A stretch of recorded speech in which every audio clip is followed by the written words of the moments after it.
standing is one of the most important areas of the marae.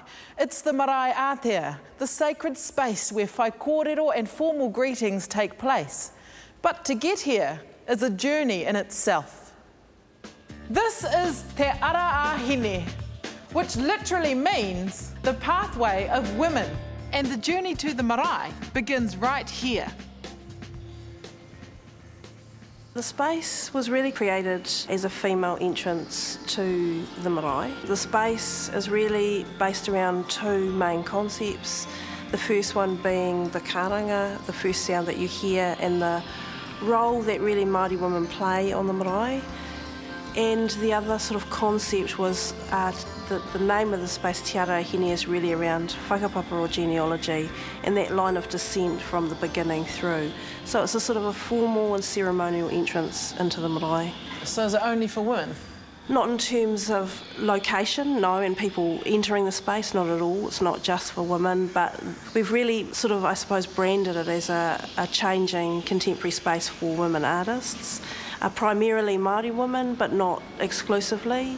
But really the references within their work have to really adhere to what the kaupapa of the space is and connect to the marae in some shape or form. Artist Lisa Reihana is the second of a group of women who will exhibit here. Her work, Mai Te Aroha Ko Te Aroha, means from love comes love. Pieces commissioned specifically for Te Ara Ahine. There's a number of things she's saying because the work is one installation made up of 7 different components. The first work is called Hini Te Ewa Ewa Huru Huru, and it relates to the aspect of the space which is called whakawhiti, moving from sort of one spiritual realm into another. So it's the crossing, so it talks about those sorts of things of entering. The second work is called Karanga, and we've got Whirimako Black in there doing a silent karanga.